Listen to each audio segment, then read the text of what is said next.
bring out your pen and paper. If I don't see pen and paper with you, you go back home. Oh, some analog. Is that what you mean? Oh my God. Oh wow. Okay, take notes on your phones or your iPads. All right. So, our first speaker is a people and workforce strategist. As I'm reading this profile, just be clapping. Like, don't stop until I'm done. She's a people and workforce strategist with deep experience across people operations, HR consulting, and business transformation. She's passionate about designing agile, scalable HR ecosystems that drive operational efficiency and support long-term business success. Our first speaker of the day is Teniola Akinwande, and she's going to be taking us on the topic practical steps for employability. DJ, give me something.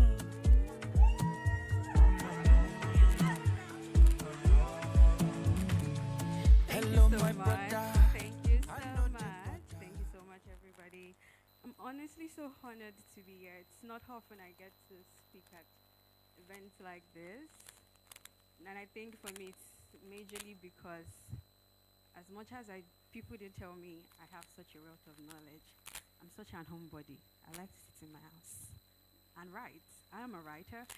I recently published two devotionals.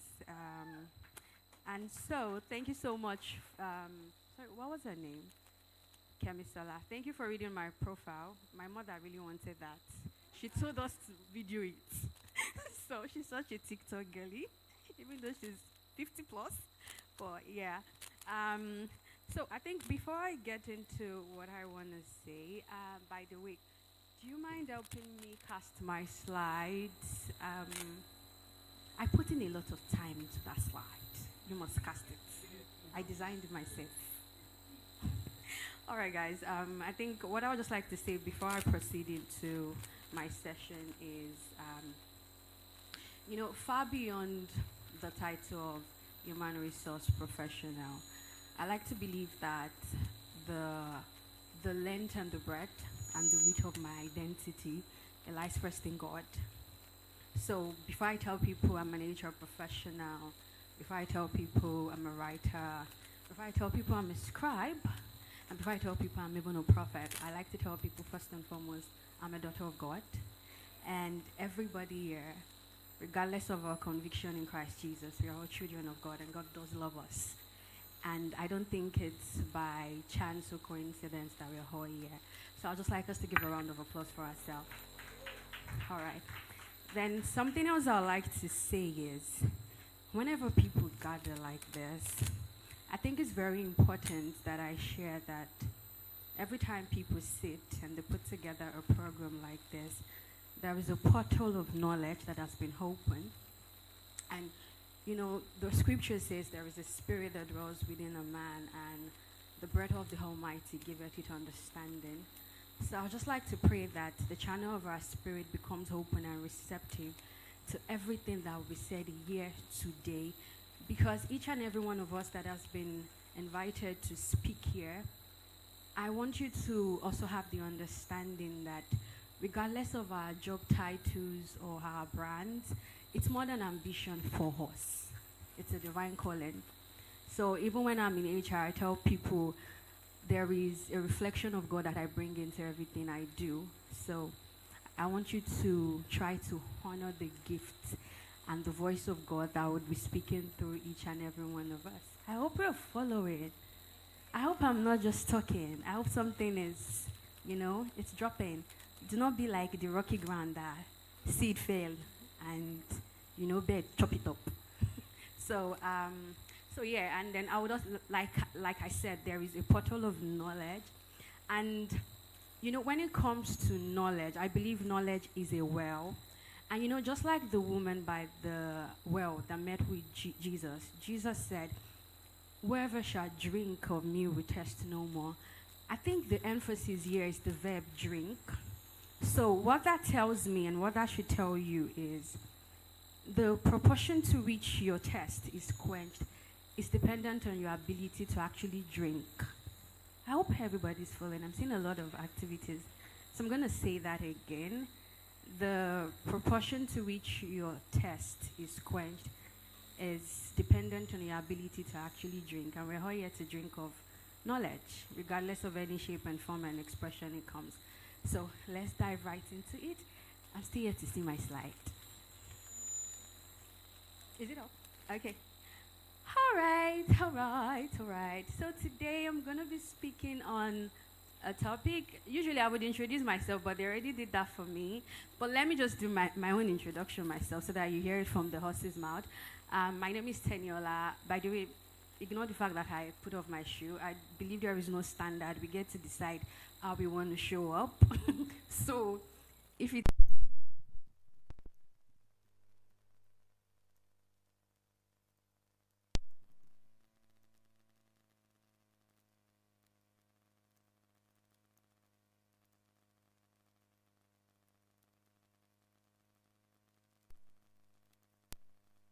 work within a work system where I can balance the intersection between employee experience and business structure, I am not of the opinion that people are tools in that sense, like they are levers. I believe people should be recognized partners in every business, and every business should accord every employee just as much respect and honor as they would afford any other stakeholder within that business.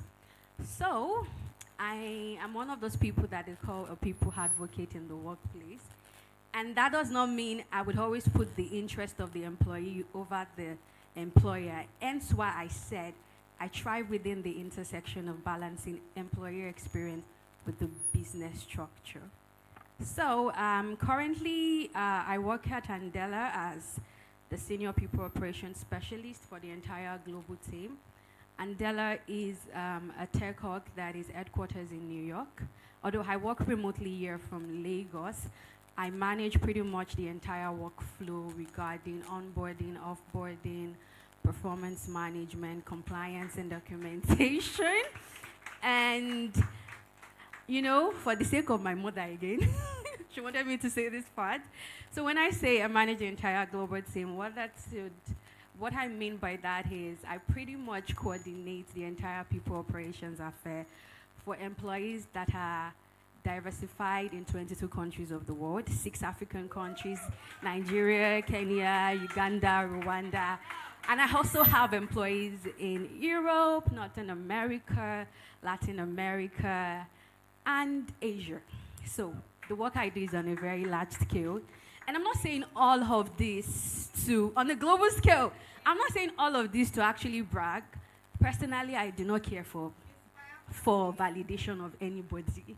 The only validation I seek is the validation of God. And since nobody here is God, I really do not care what you think. I respect your thoughts, but I don't allow it to define me. And I think that's something everybody here should actually take. You shouldn't allow anybody's opinion define you. You should only define your identity within the scope and the context of who God has called you to actually be. So we're going to dive right into it. Today I'm going to be talking about a topic that if you're in the corporate space, it has had a lot of coverage, interviewing, but I'm going to try to bring as much unique perspective to that. So first and foremost, sorry, give me a minute. Trying to get my iPad. Okay, so we're going to be speaking on owning your narrative, storytelling as a superpower in interview. I'm not sure if anybody has ever heard this, storytelling in interview. Everybody tells you what to say, how to say it, but nobody actually ever tells you the structure with which to actually say it. You see, something I like to tell people, I have a lot of interest in psychology and the neuroscience of the human mind.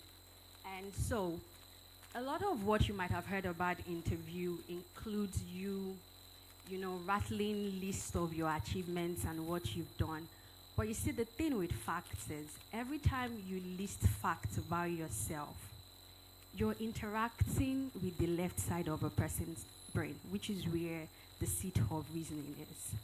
And what that means is, I'm going to try to break this down as much as I can. Every time you interact with a person's seat of reasoning, they will need at least 19 to 21 days to be able to fully assimilate what you're saying. And that's why they tell you it takes 21 days to form an habit. But when you tell stories, you actually interact with the entire human brain. So what that means is, fact tells, it informs, but stories are what sells.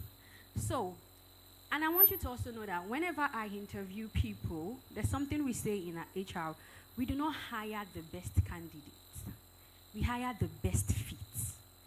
So you could have all the competence, you could have all the requirements to do the job, but if you do not fit two C's, competence and culture, you're likely not to get hired. So, and the only way for people to know if you have a cultural fit is if they are able to actually interact with you as a person. So the way the human mind works, we are tailored to, we are wired to connect. And that's why most times, even when you read a statistic, you tend to not remember. I'll give you an example. How many of us remember this ad that we used to see on TV when we were growing up? This Indomie ad. To me, to you, it's up to us to make the world a better place. Yeah. Now, do you also remember this one by Cowbell? Hey, Chief, can you remind me of that one? Oh, one girl, make you don't come back again. Oh, yo. Now I'm good. Now, does anyone want to tell me why you actually remember those ads? I mean, those ads are from like 15, 20 years ago. Why do you think you remember them? Does anybody want to take a go at that? Does anybody want to tell me why you think you remember those songs? Oh, yeah, thank you very much. Sorry, I think I'm just going to share my mic with that. You want to tell us why? Okay. Yeah. So I think most of it is about community and family. So people can actually relate to it. She literally just explained what I was about to say. See, the reason why we remember those songs is, number one, they are very original. Up until that time, everybody does ads and they just tell you why you should buy their product and the amount and where to actually get it. But when Indomie came into the space with that, it was very original. It was authentic.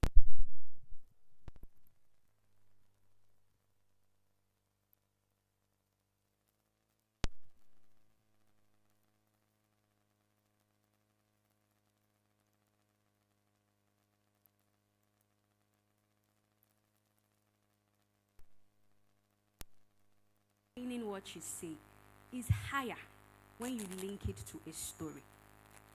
And that's why I tell everybody that cares to actually listen that if you're going to Haze interview and even your personal brand, if you're going to create a memorable experience, you're going to need to learn to spend the currency of storytelling and connection. Can everybody just repeat that? Learn to spend the currency of storytelling and connection. All right. And that's because stories helps us to make sense of the world.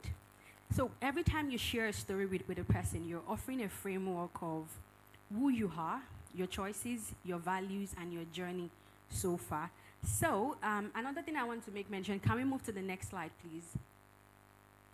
All right. I already skipped over this. I'll come back to it. Can we move to the next one? No, not this one. The one before. Not the one before. Wow, you really went far. All right. So, like I said here, fact tells, story sells, not because they manipulate, but because they help people to connect with you. They bypass the fences, they speak to the heart, and they build trust. So, and in all interview, that's the real currency. Not just your confidence, not just your credential, but storytelling that is rooted in genuine conversation. Now, I'm going to move on to the next thing. A lot of times, I think a lot of people go into interviews thinking interviews are interrogation. So you get ready to defend your resume. So even when they're asking you, tell me about yourself, the way you will say it is so robotic. I went to this school, I studied this, I work here, I did this year, and then I work here, and then I did this year, and then I don't know if most of you that have done interviews, you realize that your interviewer at that point, they are either just chewing gum, or they are looking at their notes that, what's the next question I want to ask? They are not listening to you. So at the back of their mind, you literally just faded into another statistic. So you need to go into those interviews with the mindset that interviews are conversation. And like I said, the most memorable candidates are not the ones with perfect resumes. They're just people that know how to authentically tell stories that are compelling and that reveal the value that they can bring into any situation. I hope you're following. All right. So I'm gonna take you through a series of reframing for interviews. The first one I have here is interviews are sales pitch. Now, I don't know if anybody has ever actually told you this. Interviews are actually sales pitch. But in this situation, you're selling yourself as a product. So every time you apply for a job, you see a job ad, what that should tell you is the organization has identified a problem, and every product is designed to solve a problem. So when an organization identifies a problem, you are to position yourself as a product that can solve the problem. So something I wrote here is sales pitch. The best sales pitch, they are story driven, not stat heavy. Your likelihood of buying from a person that comes to tell you this is my product and these are the features from feature 1 to 10 is extremely slimmer compared to someone who tells you things like, this is why I created this product, this is what this product has done in serving other people, and this is the context within which I think my product can serve you. You are likely to actually buy. I don't know if people watch Lai's Hearts. Whenever Lai does Hearts, you don't even know when you are done. What that thing is, it is hard. It is hard. But by the time you get to the ending, you'll be like, I just watched that, and you didn't skip, because Lai has a way of taking that product, of making it so relatable and so story driven. You actually watch that 60 seconds Instagram reel and you laugh and you like it. Some people will even comment, which is something that a lot of us actually would not do if we interact with a product from the traditional sense. So interviews are sales pitch. And the one thing you want to do is in interviews is you want to try to make sure that you tell the story of what product you are, of what you've offered the teams and the people and the companies you've worked with. So you want to be saying things like, when I was at ABC company, I did this, and this was the outcome and the impact it had on the company. That way, I, as the recruiter, I am already thinking within the context of my problem and how you can fit into it. That's how connection actually starts. Because you've personalized it. Other than when you are just listing out all your achievements like a laundry list.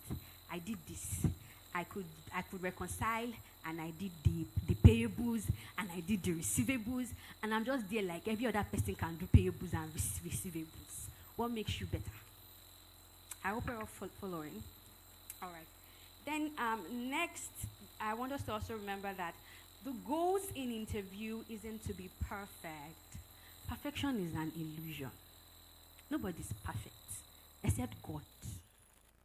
No matter how much you try to, in fact, the more you put the pressure on yourself to appear perfect, the higher your likelihood of flopping. Because what that means is you've literally activated the flight and fight sensories in your brain. And at that point, that seat of reasoning, it shuts down. So that's when you actually you then realize that you end up stumbling over your words, and you end up just rambling because your brain at that point, it has become a scrambled radio. So while you're trying to remember things that you want to say, your brain has shut down. So do not aim for perfection. Aim to connect with people. So you want to start out interview with things like, "Hi, how are you?" You could say something along the lines of, "I like your background." Just that's why if we notice white folks, they tend to do things like, "How's the weather today?" It's not because they really care about the weather. They're trying to connect with you. In fact, a lot of my meetings at work, 1 hour meeting, we can spend the first 30 minutes talking about how somebody's dog died and how somebody's coffee machine stopped working. And, we just talk. We connect with each other. At that point, everybody feels relaxed enough to actually contribute meaningfully. Okay? So the first thing we said is what? Interviews are what? The second thing we've said is what? Is perfection. Your goal isn't perfection, it's connection. And the third thing we need to know is the company is hiring because they need your help, not as a favor. A lot of Nigeria's employers, they are very, very, very, let me know it's the word in my mind. There is a lot to be improved. A lot of them, they approach you like they are doing you a favor by offering you a job. No company is doing you a favor by offering you a job. They need your help. They need a service. So you need to always remember that nobody is hiring you as a going to respect you when you get into that company. In fact, you've pretty much just sold them a story that you are a doormat, that everybody can walk all over. So you are there, and then the recruiter is making jabby marks at you, and you are just there smiling like, it's just work. I really want to change this my job. So you actually allow the person to talk down on you, and you smile all through it. Hey, yeah. You are not getting a job. You are entering into servitude. You will slave like the Israelites in Egypt. So they need your help, and you should allow them to speak to you with the modicum of respect that you deserve. All right? Then the next thing is, when you're answering questions, you're not just answering questions, you're guiding perception. So every time you answer a question or you talk about something, you're offering insight into the kind of teammates that you are, the kind of human, the kind of thinker that you are. So when you are stumbling over your words, you're pretty much already presenting the perception that you're someone who cannot form a coherent linear line of thought. So they're actually already judging you against that this one now, we cannot send them to go and represent company anyway. That's how they're going to be doing. I tell people, it's fine. Like, learn to take a breath. It's better you pause and you tell them, I like to give that some thought, than they ask you a question and then you just go, "Thank you very much for that question." My sister and I, we laugh about that thing a lot. Anytime a person tells me, "Thank you very much," I'm like, "Oh, one sign. You are trying to take time to think." So, I won't lie, I'm already judging you. That, bro, why are you saying "thank you very much"? Go straight and answer or say, "Let me give that some thought."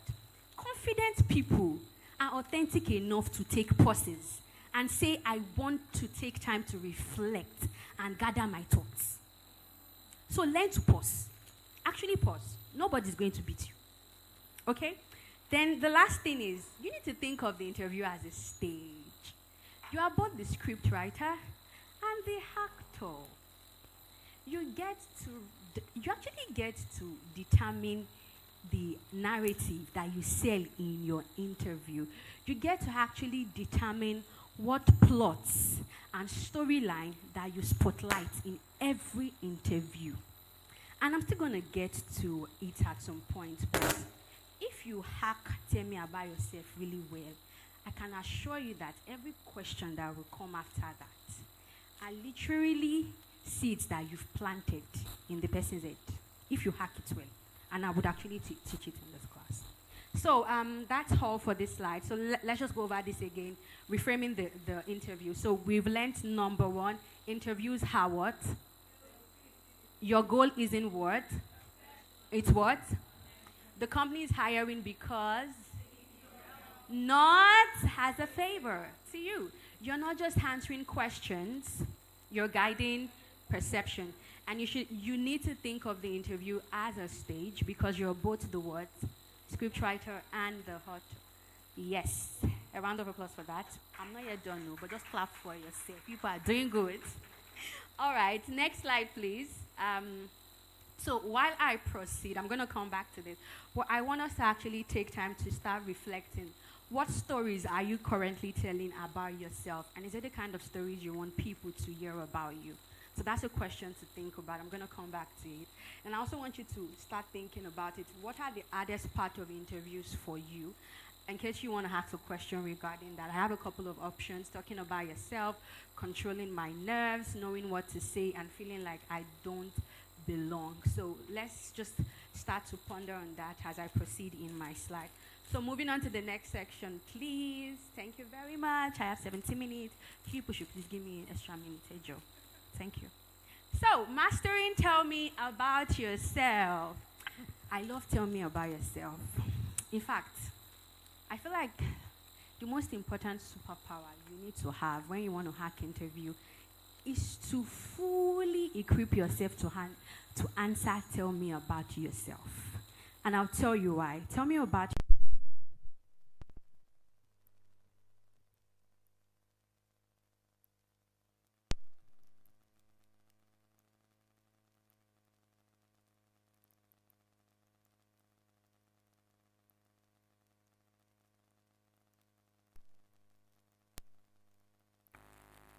as your elevator pitch.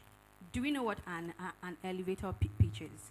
When you have to quickly pitch a product to someone under like 60 to 90 seconds. Yeah. So think of tell me about yourself as your elevator pitch meets your biography. So every time you're answering tell me about yourself, I always try to advise people that it is the easiest way to start to frame stories in people's minds. I'll give you an example. Every time I tell people about myself, I always start by telling them things like, I like to think of myself as a people advocate. That way, when I say that to an HR professional, it's already sending a signal into their brain that I care about employee experience. So chances are, they will follow up with a question on employee experience. Now, because I am a subject matter expert, anything you ask me about employee experience, I will haste it. I will haste it. I will tell you all the frameworks, all the, in terms of the structures. So, by that time, you're actually already thinking, this girl is hot. She is value added. So, every time you have to answer, tell me about yourself, try to make it as storytelling as possible. In fact, at the end of the day, though that interviewer has his own questions that he wants to ask, because you've actually sent keyword signals into his brain, he tends to follow that line of thoughts. Then they just go, okay, if you've done this, how did you do this? And like I said, because you are already a subject matter expert, it is easy for you to talk about it.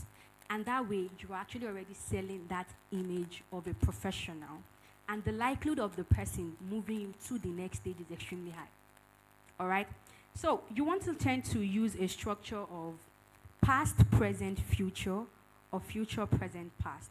And I would actually explain why. Our brains moved in a linear form.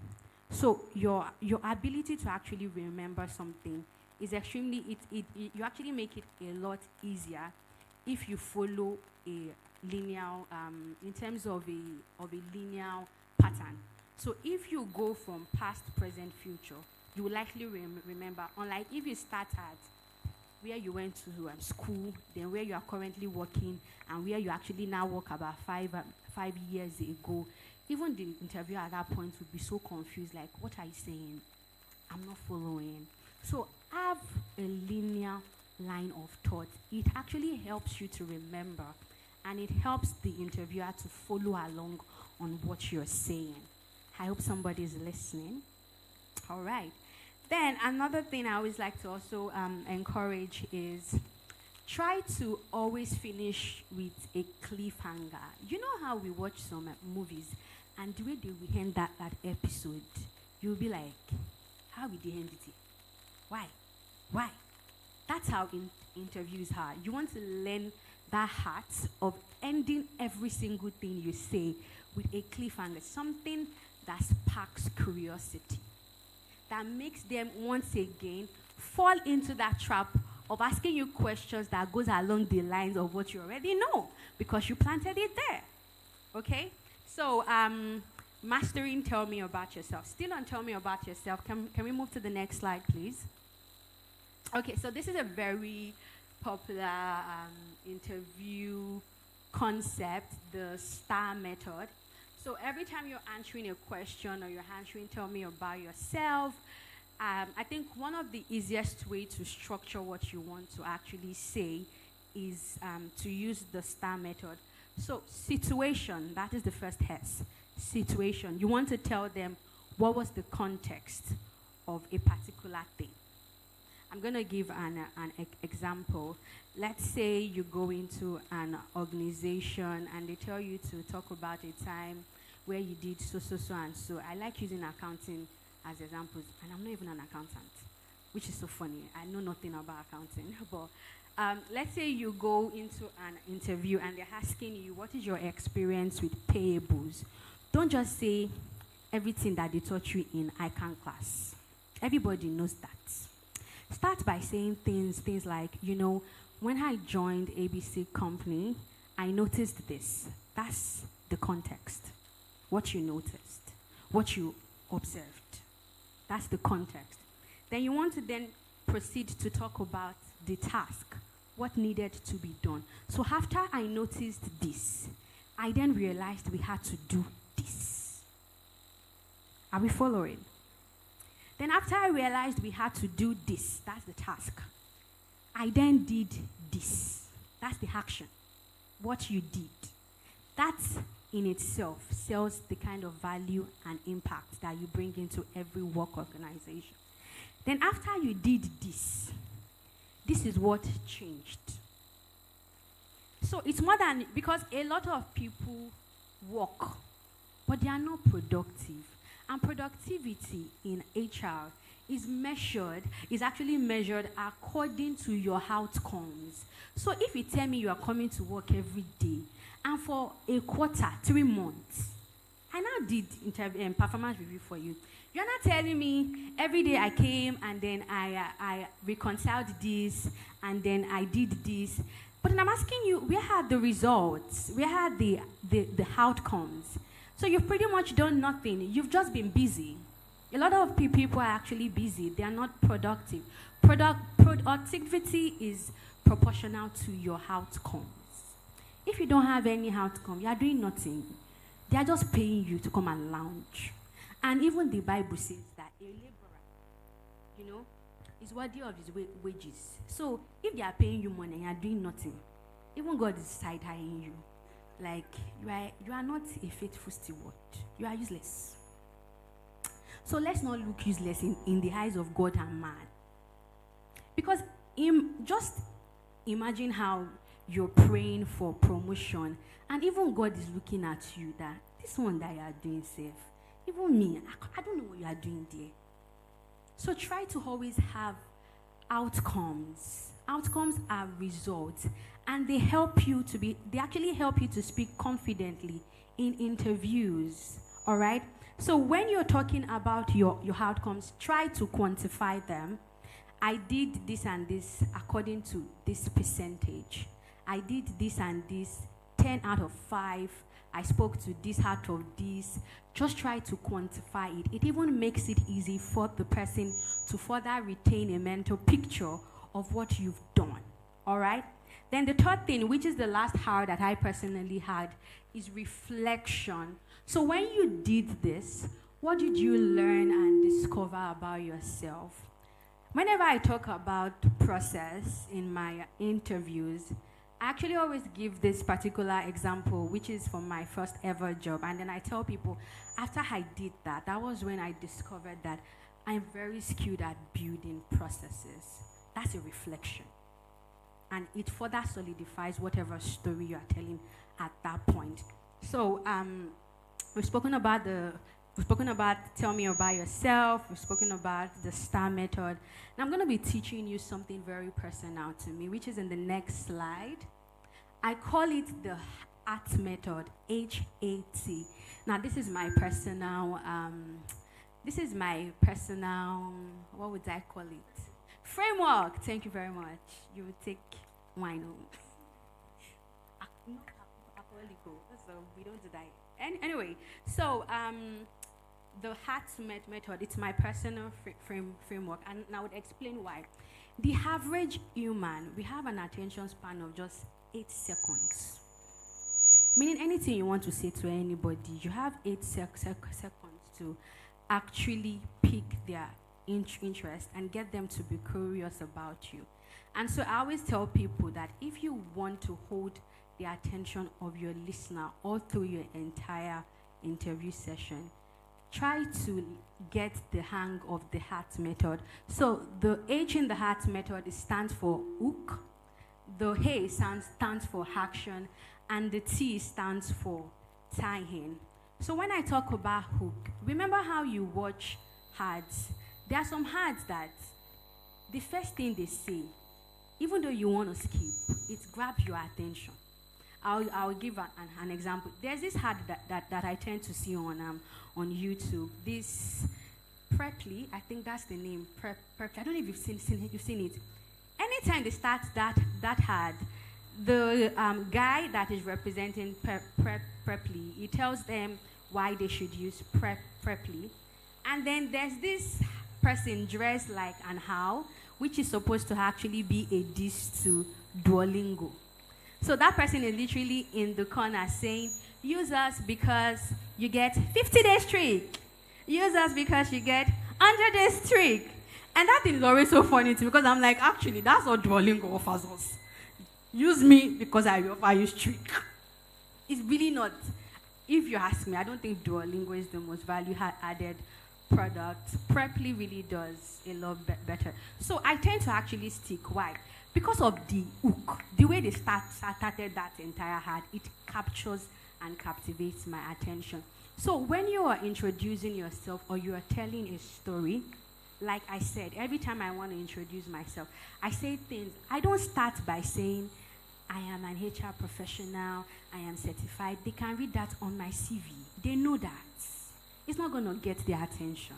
But when I start by saying things like, I am a people advocate, and I thrive at the intersection of blah, blah, blah, blah, blah. The person is there like, oh, God, calm down. Igwe, who is this? You know? So you want to start with something that is a hook. Hook, literally, it captures someone. So, and I'm going to give examples about that later. So you want to start with something that grabs attention, a moment, a quote, a realization, or even a personal why you are in that particular career. You want to start with something like that. Don't just go straight by telling us you graduated here. We know that. It is on your CV. I already read it. I was the one who, evaluated that CV. That's why I invited you. So don't tell me that. Tell me something interesting, something I don't know about you. Then the second one is action. So this is who I am, right? And this is what I have done. So when I tell you I am a process designer, I start by telling you, currently at Andela, I did a total overhaul of the entire onboarding process. I built a toolkit, I did this, I did that. So you know that, yes, I do know onboarding, but I bring a strategic lens to onboarding. That's why you will call me back. So you're just saying, I can sell. Anybody can actually sell you. But if you explain to them your personal strategy, your personal framework to sales conversion, it makes me interested in you. Because what that means is, if I bring you into my own work structure, you are able to think critically and design something that is valuable to us. Not just go out there and be chasing customers. You have a framework for attracting, converting, and retaining. That makes me want to talk to you in the next stage. That makes me want to hire you. So you want to have that action. And it should be something that is gang, not something that I've heard anywhere. That's why it has to be authentic. Everybody has sang song.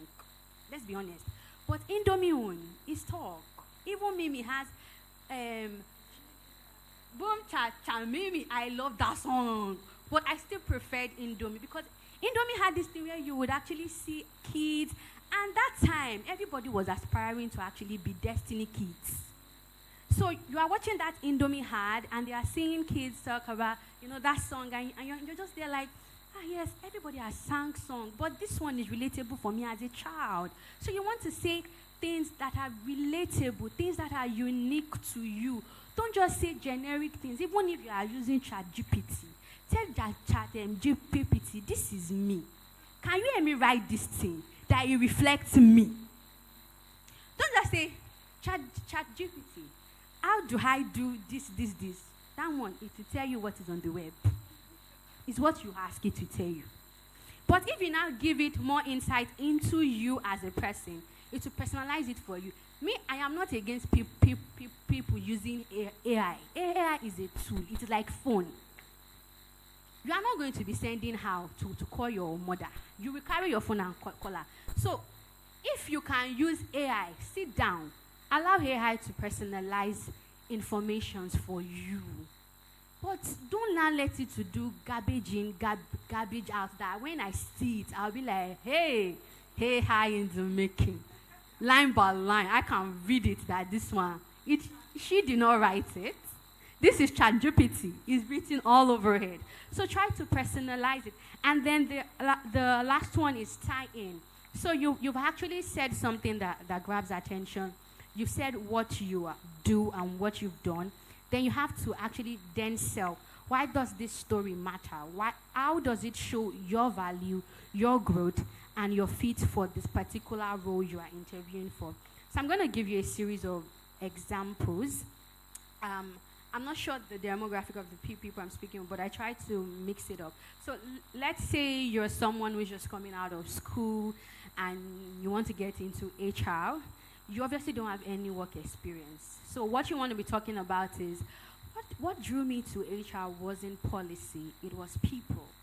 If I say that, if one fresh graduate tell me that, I will hire you.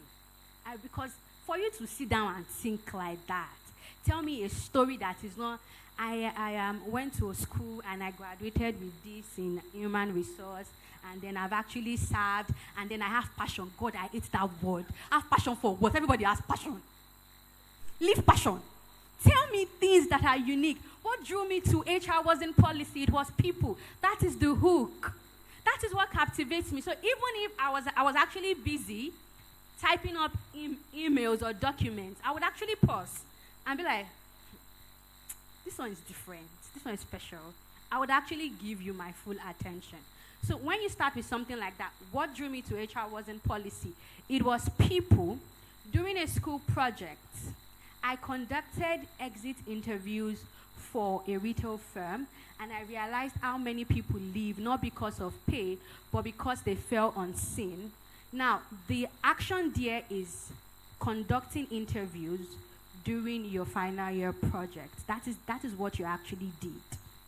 Followed by, since then, I have focused on the employee experience side of HR, and I'm excited about this role because it centers that same approach. That's the tie-in.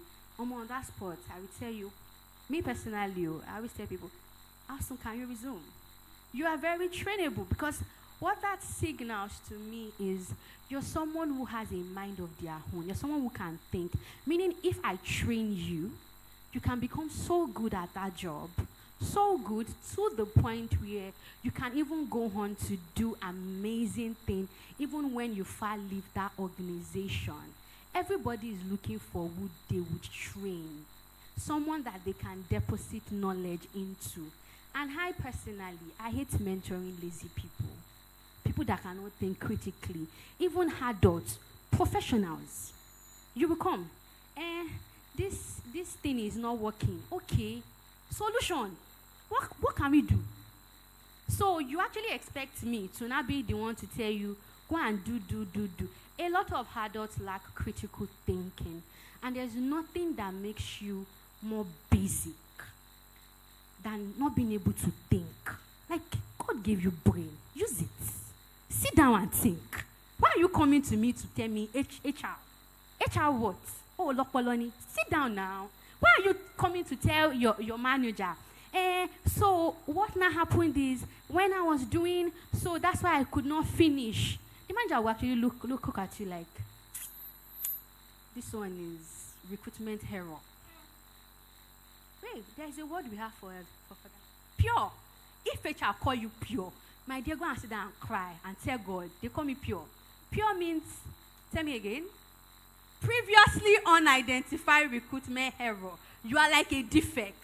So we are constantly counting the days until when you will finish that the probation period and say, you know what, there's just not a fit. The truth is because you cannot think. So try to actually think. So every time you actually encounter a problem at work, first actually ask yourself, what's the solution? So even when you're going to tell the person, I actually discovered this and this, but here is what I think we can do about it. It makes them respect you as a person. So you want to learn the HAT. So one thing I tell people is the STAR method, it will give you structure. But the HAT method, it helps you to tell a story that makes you memorable in people's mind. It makes you stand out. So if you can hack those two, I think in the past 4 years, I've never had an interview where I did not get offer. I will always go back and say, I was just trying to, make sure that I can still talk new. I don't need your job. Last week, I still interviewed with Unilever. And I was telling my friend, I was in an interview, I said, I'm not taking this offer. I just want to interact with people and see, if I'm still up there and can still talk. And every interview stage I actually had, I would tell my friend that, there's nothing anybody's doing that I cannot do. There is nothing. So even when they actually sent the offer, I had to now start telling God, hey, what would I say if I'm not taking this offer? Then God was actually now looking at me like, is it that put yourself there? You will find an excuse. I was not asking my friend that we should write that I did not like the way they treated me. So that's literally it. Even when I got into Andela, now let me give you context. Andela is a tech company in the US that is valued at $200 million. I manage over 15,000 staff. There's not one person that has entered into Andela in the past 18 months that I did not onboard. I am a Nigerian. I live in Shomolu. I don't live in VI. I've never gone to MIT. I've not gone to Harvard. I literally did interviews with people that currently work at places like Apple, that currently works at Goldman and Sash, and I got the role. I did not do anything special. All I did was tell stories. So if I can tell stories, why can't you tell stories? There is nothing special. I mean, my sister and my friends would differ that there is something special in what I do. But I tell people, I do HR just like any other person out there who has 10 years experience. The only defining factor for me is two things: the grace of God and my ability to confidently step into a room and represent and tell my story as authentically as I can. So learn to represent yourself authentically. Nobody's going to tell your story for you. If you like, go there and be doing, so you see that thing, me, I always tell people, packaging everything, my package. There is nobody that is better than you. There's nobody.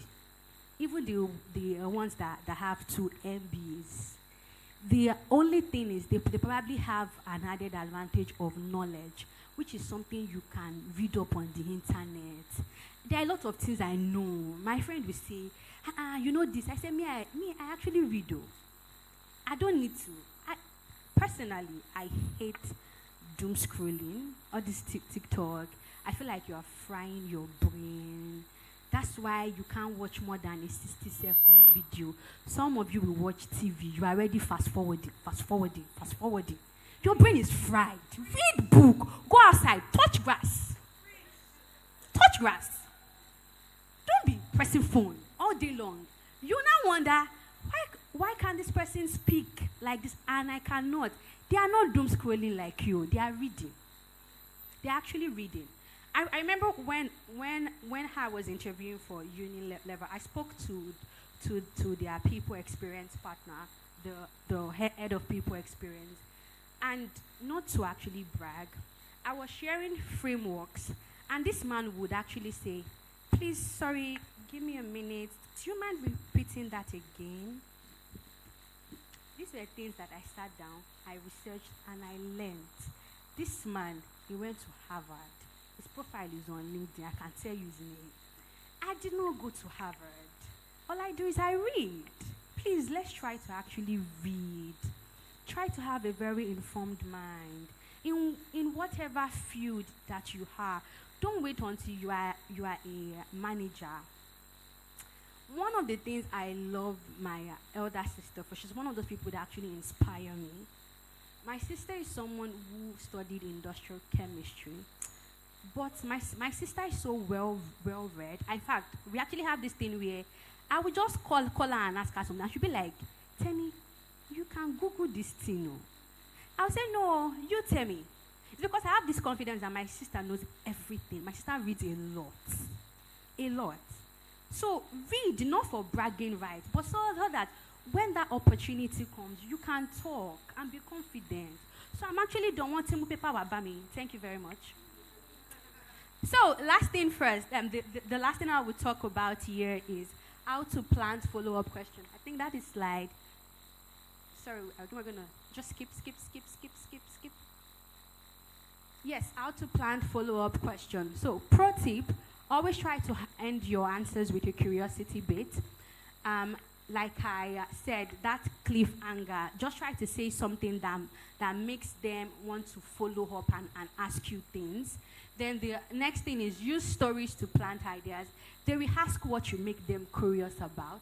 Intentionally mention projects that are meaningful, lessons that hint at deeper skills, experiences that you'd want to expand on. Say things like, "Oh, this thing messed up my slide. It's not good. Sorry." Say things like, which really shaped how I approach cross-functional teamwork. It makes you sound smart. Use what like, "It taught me that leadership is more about listening than talking." And they will obviously always, in most cases, ask you, "What do you mean by that?" By the time people are done talking, I swear, your entire 30 minutes is up. The person will not tell you, "We would actually get back to you and be proceeding you to the next stage." At that particular point, they actually didn't ask you any question on their list. They asked you every single thing you said. That's how you plant keywords in people's minds. So I'm going to end my talk here. And I don't know if you want, I can share the slides with you. I have a couple of resources. And I think, again, like I said, read. Ejo, read. R-E-A-D, read. So thank you very much for listening. And, before I go, please, people should give me time. I want to say this. This one is very, very important. Interviews are not about just being chosen. They're about you choosing the kind of employer brand you want to work with. Now, you are not merely selling yourself. You are discerning who sees your what, who sees your growth, who sees your story. So respect yourself enough to walk away from conversations that do not recognize your worth and your value as a person. No money is what your value. Stand up and say, "Thank you very much. I would like to end this conversation at this point," and then you move on. So much. Thank you so much. Let's clap for Teniola. I think she deserves more than that. I think we can make it louder. More screams. Thank you so much, Teniola. We're so grateful for your wisdom. That was such an insightful session. Thank you so much. How many people already know how to tell stories just by listening to her? Like, you can just walk into somewhere and tell a perfect story. Should I give somebody might come and tell us? Okay, okay, fantastic. Thank you so much, Teniola. So I'm going to give one person, just one person, one, no, we're going to ask questions later, not now. Just write down your questions. We'll take questions after because we're working with time. But I'm going to give one person the mic to just tell me something that they learned. She said a lot. I was just writing down. I'm sure like our notepads are filled with so many things already, so many insights, so many nuggets, so many punchlines. So one person, who wants to go? Anybody, tell me something that you've learned. Should I pick someone? Okay, I'll pick someone. Oh, okay. Please tell us your name and then, tell us what really stood out for you. Thank you. Hi, my name is Maria Akindele, and I have like a pack of knowledge on my phone at the moment. Thank you very much. One thing I learned, basically, is do not aim for perfection, aim for connection. It hits different. Thank you. Thank you very much. Thank you very much for that. All right. So let's also see that Teniola will be reviewing CVs for some people. Some lucky people. The lucky 7. Are you going to be among the lucky 7? Who wants to? In fact, tell me, who wants to be among the lucky 7 here? You people are not screaming enough. You are not giving me ginger enough. Yeah, so 7 people's CVs will be reviewed by Teniola. We'll communicate how as we go, and we'll let you know how that's going to work. So we'll just go to the next thing because again we're working with time and we need to be as quick as possible. So we're going to bring up our next speaker. Wow. This next speaker, she's in the industry that I also sort of happen to be in. So I'm very, very like gingered and excited. I cannot wait to hear her speak. And I'm sure that you all cannot wait as well. Our next speaker is a seasoned communications. Sorry, give me a minute. Our next speaker is a seasoned communications and public relations professional. As I'm reading this profile, just be clapping. Don't stop until I'm done. Our next speaker is a seasoned communications and public relations professional with a proven track record of crafting impactful narratives and executing innovative PR strategies. With extensive experience in personal branding, media relations, and strategic partnership, she has worked with a diverse portfolio of individuals and businesses, including CEOs, creative entrepreneurs, and leading organizations in tech, hospitality, and the creative industry. With a resounding round of applause, let's welcome our next speaker, Bibi Eneje, as she talks to us about positioning yourself and your brand for visibility. DJ, give me something. Give me something.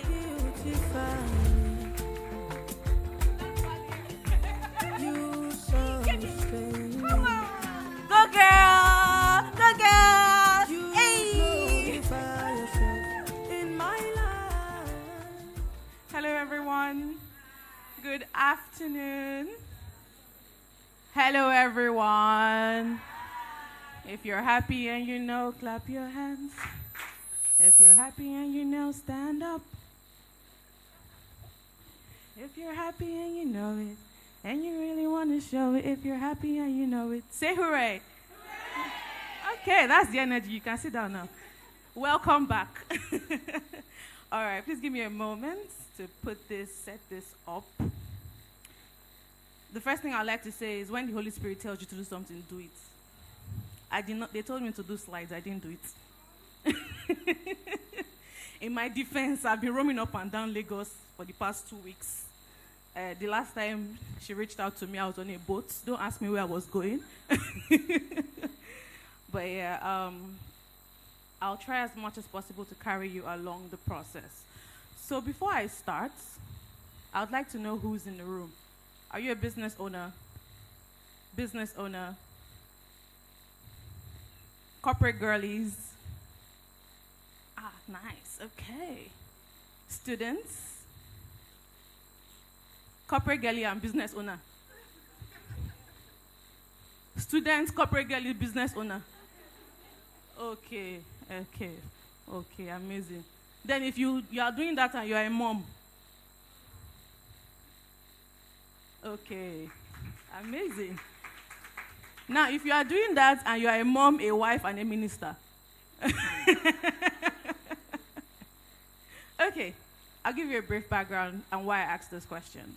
My name is Bibi Eneje. Bibi, because all of you are my friends. My friends call me Bibi. My real name, the one my mother gave me, is Beatrice. Yeah, it means bringer of joy. So I like people to be happy around me, right? In my very short time on earth, I've been a DJ. I've been a professional dancer.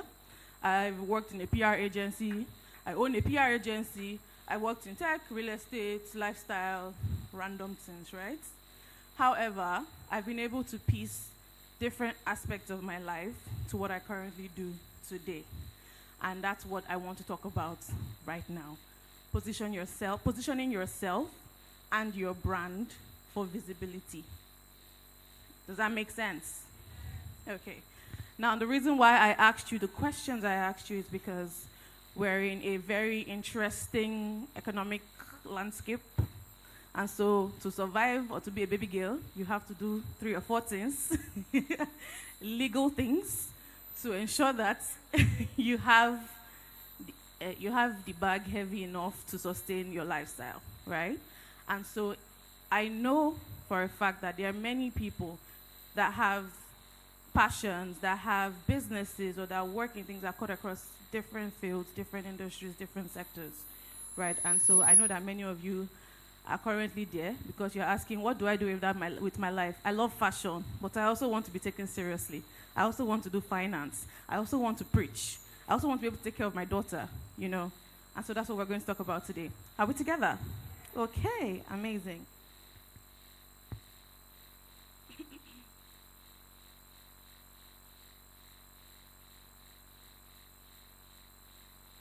All right.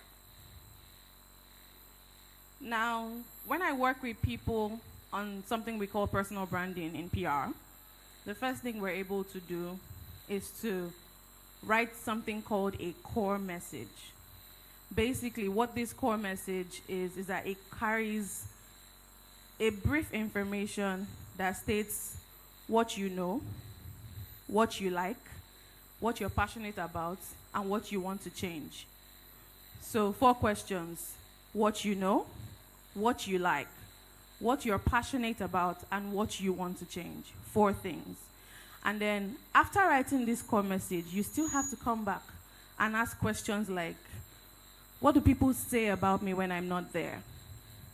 Why does Ugochi like to talk to me and not like to talk to the other person? How do people feel when they're around me? Because the interesting thing is that your personal brand is not your expertise. Because a lot of us are experts. I'll give you a very interesting thing. A very interesting scenario. I work in PR. My sweet princess here works in PR. We both have agencies. But here's one interesting backstory. We both worked at the same agency before we started our agencies.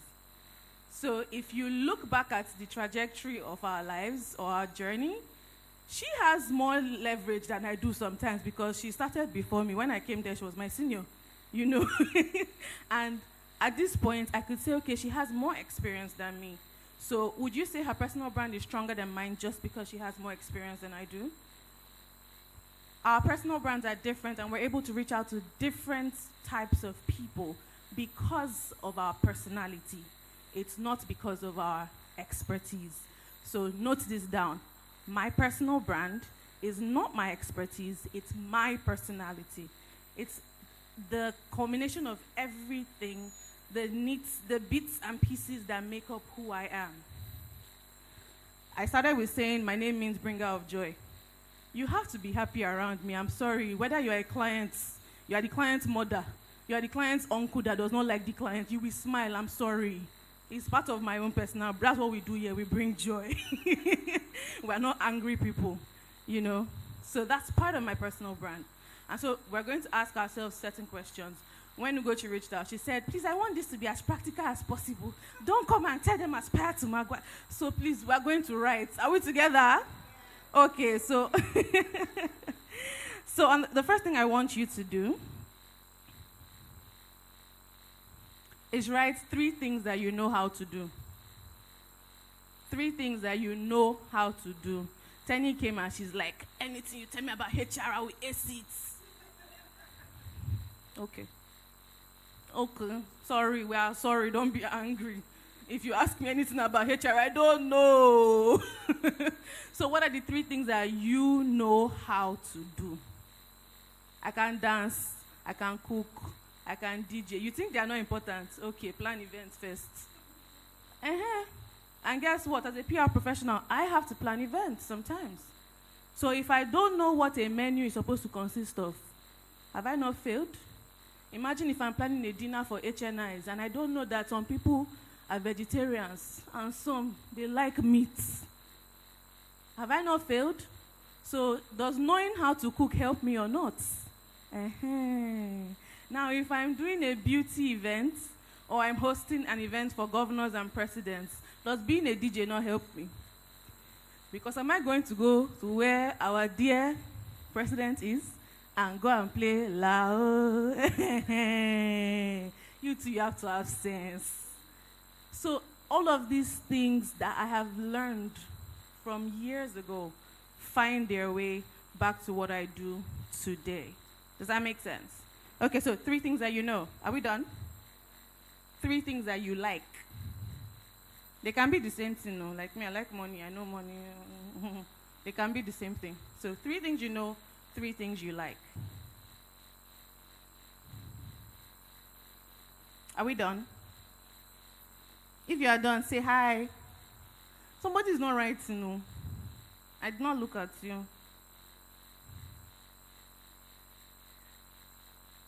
If you are done, say hi.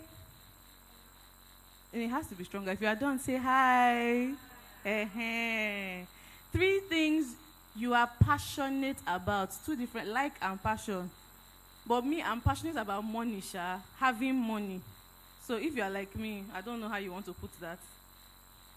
3 things you're passionate about.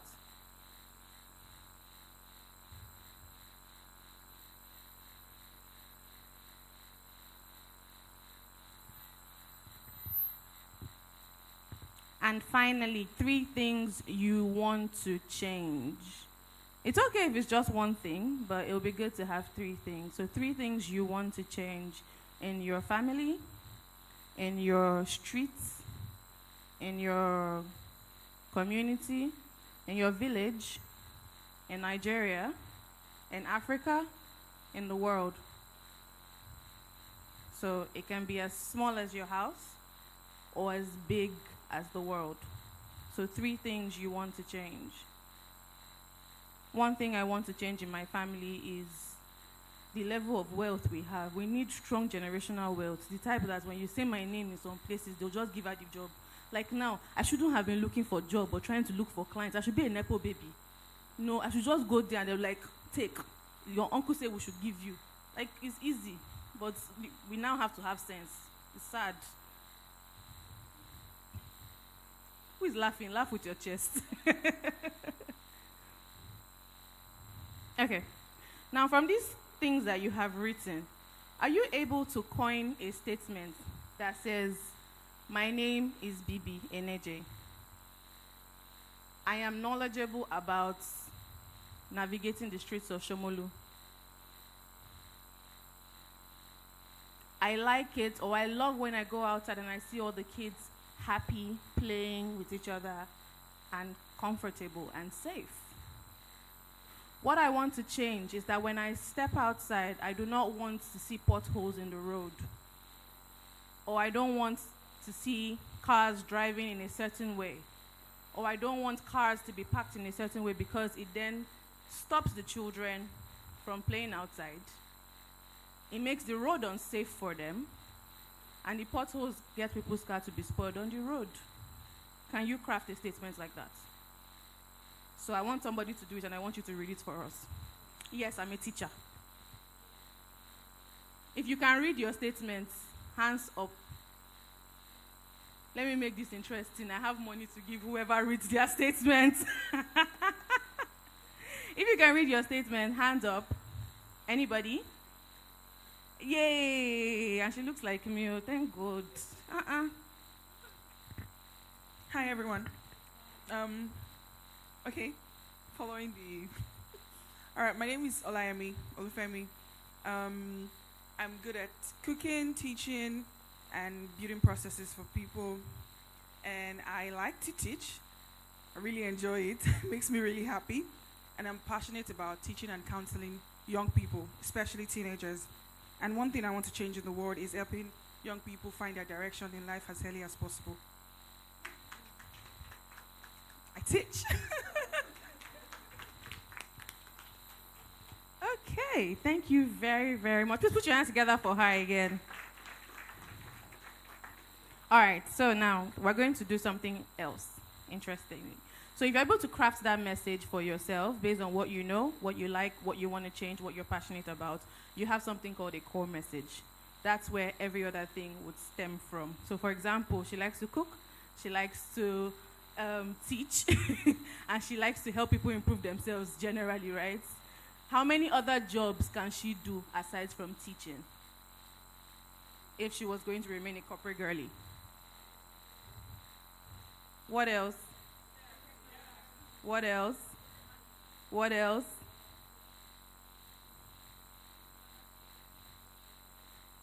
Amazing. So I just wanted you to see that that core message gives you ammunition to step into anywhere you want to go.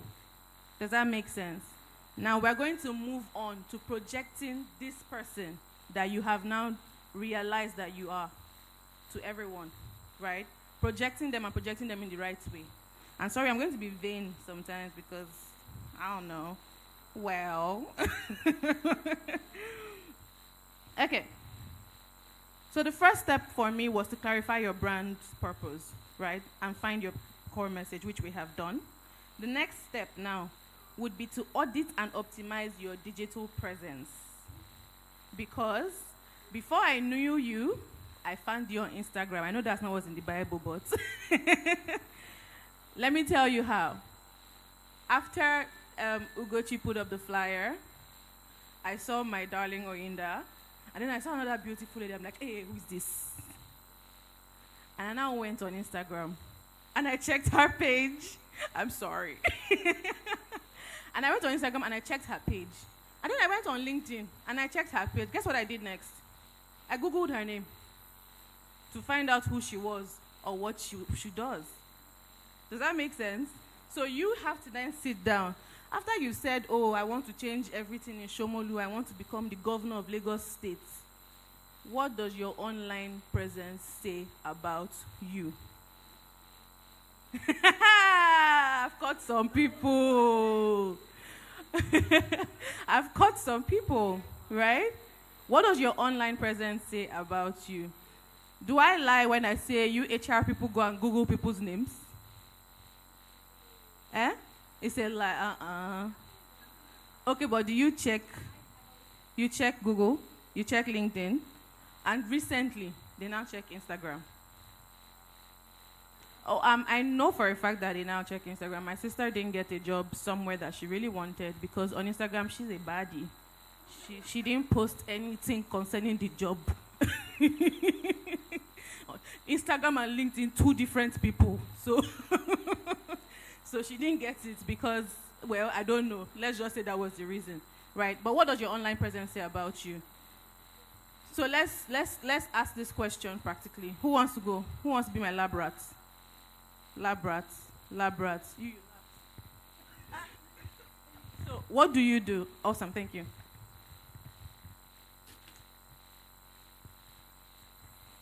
Good afternoon, everyone. My name is Amara. I'm a professional makeup artist. I'm an event host and red carpet host. Okay. Amara, on your Instagram page, your personal Instagram page, not your makeup page now, what do you post there? My events, what I like to do. What do you like to do? Dressing up. Even though- So your events, what you like to do. Yes. What else? Yes. Other things I do in my time. on Okay. the net. How many platforms are you on? All social media except X. So Instagram, TikTok, LinkedIn. Facebook. No, I'm not on TikTok. LinkedIn. Instagram, LinkedIn. So what do you post on LinkedIn? My work too. Makeup. My events. Your events. Okay. Amazing. Why were you not laughing as if you did not do anything on the Instagram? Anyway, so thank you very much. Please put your hands together for Amara. Awesome. So now, the world is a very small village because the world is in our phones and our tablets now, right? And so anybody I'm looking for, I'm going to search for that person. Not the person's name most times, but for what I'm looking for. So how do you position Amara as a makeup artist I will find? The easiest things to do, one, on your Instagram page, the very first easiest thing to say is makeup artist in Shomolu if you live in Shomolu, or makeup artist in Lagos, available to travel the world with private jets only. You know, put it there in your bio, speak it into existence. So makeup artist in Shomolu, specializing in, whatchamacallit, the makeup for movies. What's the name? No, what? So I'm giving context. Context because there are many makeup artists in Shomolu. Do you do bridal makeup? Do you do burial makeup? Do you do editorial makeup? You know, so all of those things are going to be in your bio. And then there has to be a phone number that when it rings, you will. Thank you very much. And then there has to be an email address that when somebody sends an email, you will. No, you will respond. If you read it and you do not respond, that's the end. So there has to be a way to contact you. You have to describe who you are, what your uniqueness is, and how to contact you. Same thing on LinkedIn. However, on LinkedIn, we like to speak English, and we like to lie about a lot of things. I'm sorry. We like to lie. So on LinkedIn, however, there are ways to communicate this makeup that you do in Shomolu. Does that make sense? So this is just to say that every platform that you are on carries a different format of messaging. Yesterday, someone put it in a simple term that said, the medium is the message. So if I'm on Instagram and you write a 2-page long article without putting it into a carousel, am I going to read it? No. But if you carry that same article and you paste it on LinkedIn, will I think you have sense? Yes. And if you're able to if you record a 30-minute video and you put it on Instagram, am I going to watch it? On Instagram, 30 minutes. Oh, my sister and brother, the medium is the message. So each platform carries a different format, a different language style, and a different audience.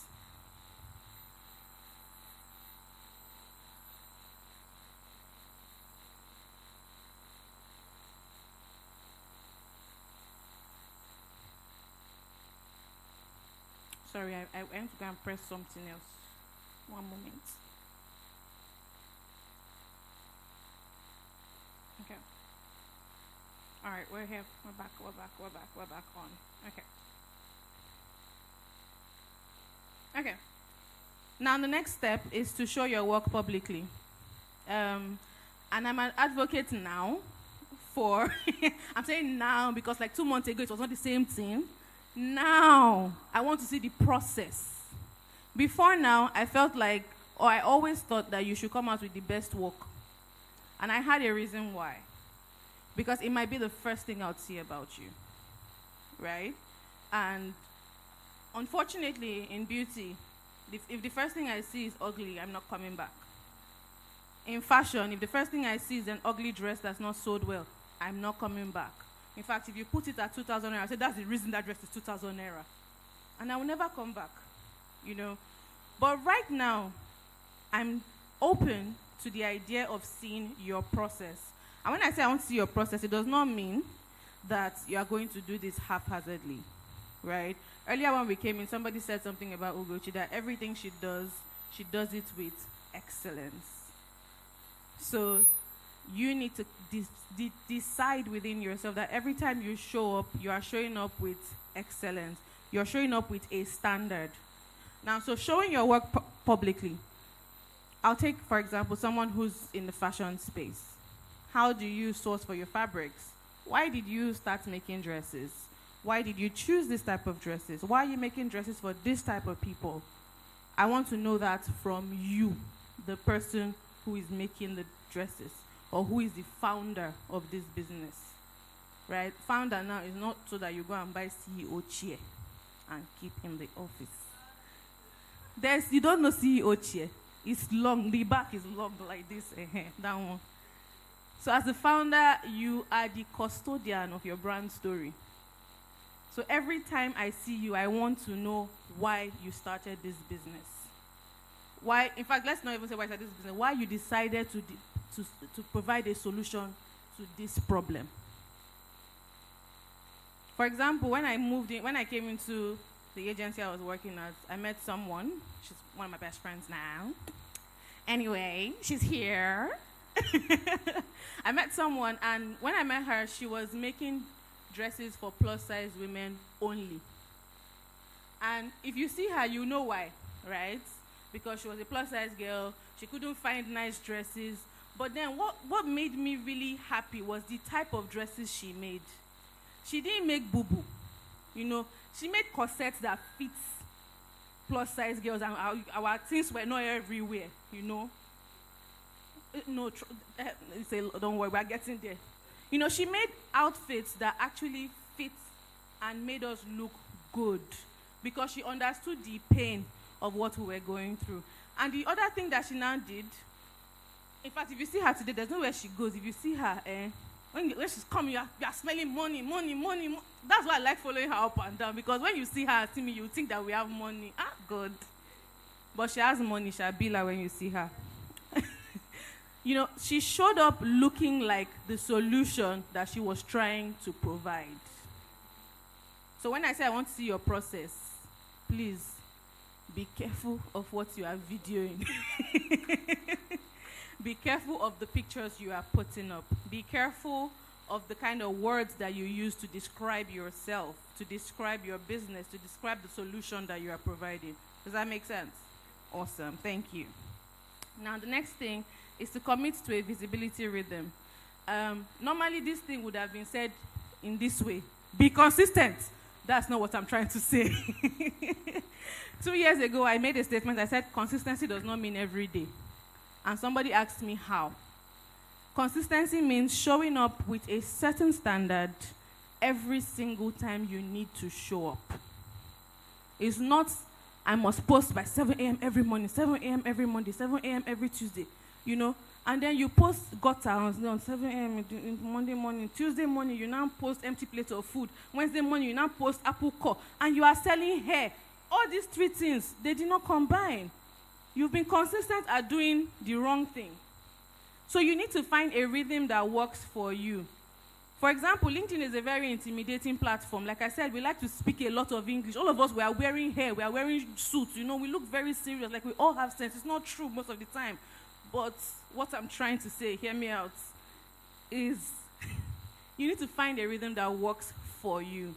I spoke to someone who's very big on LinkedIn recently, and I was telling him that, you see me, I like to talk, but you see that you people's LinkedIn, I'm not coming. People like to stress somebody. You people are always thrilled to announce.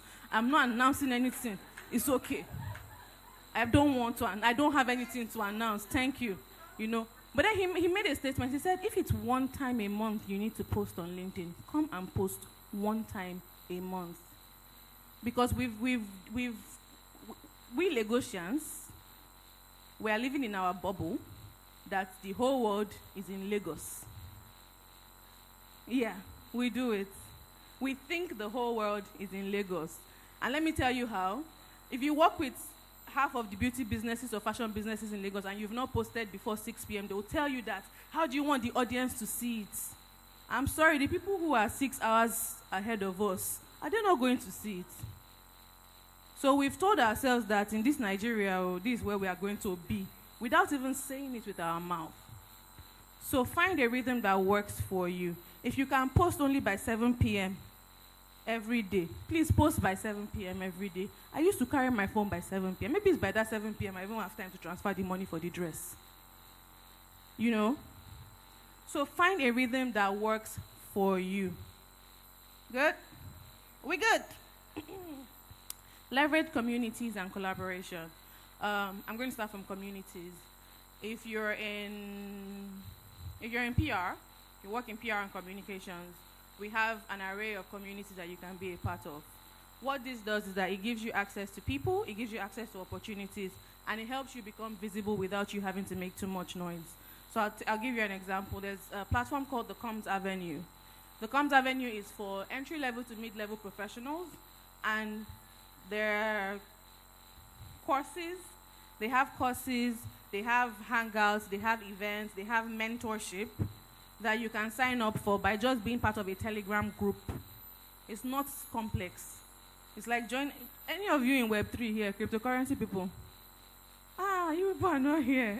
The way people would join, you know about, okay, sorry, you don't really understand what I'm about to say, but let me talk, maybe you understand. The Web3 people, the people that are always looking for airdrops, you know, they're always in one Telegram group or one Discord channel, or Twitter. But I'm talking about Telegram now. The same way you can easily join a Telegram group and everybody's yapping away, there are communities on these platforms that you can be a part of, right? And so imagine being part of TCA as an entry-level professional, and then you're able to get access to a mentor who has had 25 years in the industry just by being part of a community. And what mentorship does for you is also, if you have a good mentor, you will also be positioned for visibility. It's how it works. Because if your mentor believes in you and believes in your journey, they are confident to say, you know what, this girl, she's my daughter, she understands what she's doing. Or sometimes they're even going to tell you, you know what, go and talk to that man. I know that man knows something. Ask him what you need to do. So being part of communities in your industry, communities around where you're working, it would help you a whole lot. And you can find communities anywhere. Instagram, Facebook. I don't know why a lot of you are running away from Facebook. It still works. The app is still on. It's still working. You know, people are still talking there. So Facebook still works. There are LinkedIn groups, WhatsApp channels, and all of that. If you are in your industry, just search and you will find. Ask people and you will find communities. Does that make sense? Awesome. Now, on to collaborations. It's very easy for you to overlook certain opportunities because you are looking to collaborate with the person you are seeing up. You know, you've seen Tenny, she's a HR professional, she knows everything, she works at Andela, you know, and then you feel like if you collaborate with her, all the people at Andela will see you, and that's where you are going. But you've forgotten that Folake also understands HR. She's on your level. She can explain to you the way that you understand so that you are able to take action immediately. You've forgotten that you can collaborate with Folake and get something more impactful. So when it comes to collaboration, don't just look for people who are popular. Don't just look for people who look nice. People who their Instagram page is popping. Look for people whose values align with what you are trying to do. Another thing about collaboration is just because you and I work in the same industry does not mean that every time we see each other, we'll do like this and pass. I'm better than her. She does not even know anything. When did she start? Who does she even know? I'm sorry, I'll give you another interesting thing. When I was sitting down there, I was begging Oinda for a job. And she's like, don't worry, I have 2 people. I'm sending them your way. I don't like them. I'll send them to you. Thank you very much, Oinda. I'm going to call you. But another thing is that my friend I was telling you about, she works in PR. She has an agency. Guess how we work? I do not like anything lifestyle. You see all these that do party. They are calling influencers. They are doing content. Please don't call me dear. I don't like that work. But you see this, my friend. If you wake up by 4 a.m., she will give you a list of 100 influencers that you need for anything that you're about to do. But you see, when you talk about corporate brands, processes, policy, advocacy, don't call her dear. But wake me up by 2 a.m. and I'm going to tell you what you need to know. So would I look at her and say we are competitors, but we're in the same industry. It's the same thing with you, fashion brand, beauty brand. You're a makeup artist. Are you going to compete with the next makeup artist on the next street? No. You know why? Because there'll be days when you have 50 girls waiting for you to beat their face. And you have to beg her and say, sis, please come and save my life. Because at that point, your brand is at stake. It's not about money. So look at collaboration way beyond trying to be famous or trying to be popular on social media. Amen? Okay. Now this one is very interesting because it's one thing that they call us for, but we don't really like because this is not all the work that we do as PR people, building media capital. But it's important for you. Now every time somebody wants to reach out to me and they come and they're like, I need a PR person, you know, we are doing a party, we just need Bella Niger, I'm like, sorry, I'm not it's not me. That is not the work I'm doing. I mean, it's part of what I do, but the fact that you came to me with, that's the only thing you want me to do, I'm sorry, that's not the type of work I used to do. We have news wires for that. Go and meet them. They will help you to spread your news, right? But for you, here's where it matters. As much as, again, I'm going to use beauty because you're my friend today, Amara. So I'll give you an example. Amara is she's a makeup artist in Lagos, Nigeria, in Shomolu. Sorry, I don't know if you live in Shomolu, I'm just saying. Okay, so you're a makeup artist in Shomolu, and then you've been doing this for, 4 or 5 years, 3 years, 2 years, 6 months, whatever the timeline may be. You have a unique perspective about the ladies who live in your environment, what kind of products they like, what kind of products they think are too expensive, what kind of makeup style they like, what kind of events they go to. Here's where you can build your media capital. You can write an amazing article about this, your experience, and send it to Bella Niger and say, hello, my name is Amara. I've been doing this for 4 years. I'm a makeup artist. I've been working with ladies around Shomolu, and this is my unique perspective. Would you like to feature this on Bella Niger as a contribution? Do you know that somebody is going to respond to you? Do you know? Do you know that somebody will respond to you? Okay. Now, you're making clothes with Adire or with, Adire is popular. Let's say you're making clothes with Akwete. Who knows Akwete? Let's say you make unique dresses with Akwete, and they are very fine, they are very good, and you've had people wear them, and you had models take photo shoots with it, and people are buying it. Do you know that you can pitch your unique perspective of being a fashion brand in Lagos to Vogue? I mean, you might not get it, but you know that you can pitch it. Do you know? Oh, you are finding out, okay. Just saying. So this is what building media capital looks like. It's saying, I have unique experiences. I think somebody in XYZ might like to know what it's like to build a business here, and this is how I've been able to do it. And you write that into an article and you share it with a credible media house. And they are able to help you to publish that story. What that does for you is that when I come and Google you, aside from your fabulous Instagram page and your fabulous LinkedIn profile, I get to see that your name was on Vogue. Your name was on Vanity Fair. Your name was on Bella Niger. These are already credible platforms.